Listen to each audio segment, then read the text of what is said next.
کہ الرجال قوامون علی النساء بما فضل اللہ بعضهم علی بعض وبما انفقوا من اموالہم، مرد قوامون نگہبان ہیں علی النساء عورتوں پر، بما فضل اللہ بعضهم علی بعض اس وجہ سے کہ بعض پر بعض کو فضیلت ہے۔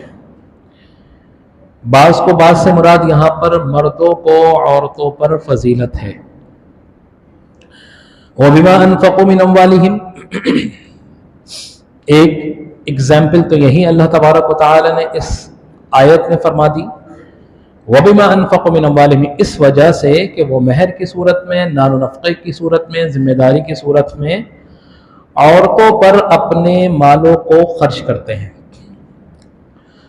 فَالصَّالِحَاتُ قَانِتَاتٌ، اور نیک دامن عورتیں وہ ہیں، یہ صفات بیان کی جا رہی ہیں ان عورتوں کی جو نیک سیرت ہوں اور فرما بردار ہوں، اور وہ عورتیں جن کی یہ صفات، یہ خوبیاں بیان کی جا رہی ہیں کہ ان خوبیوں کو مد نظر رکھتے ہوئے ان خوبیوں والی عورتوں سے نکاح کرنے کا حکم ہے۔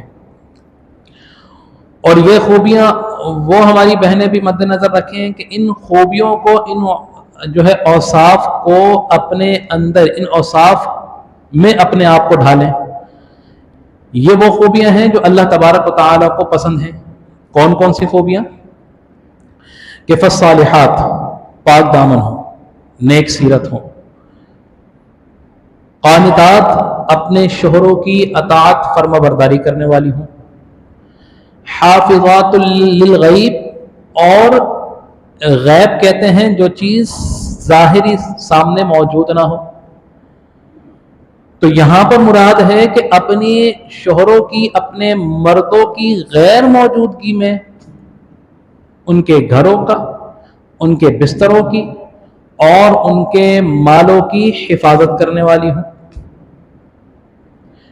بما حفظ اللہ کی حفاظت کرنے کے حکم سے، کہ جو اللہ تبارک و تعالیٰ نے جس طرح حفاظت کرنے کا حکم فرمایا،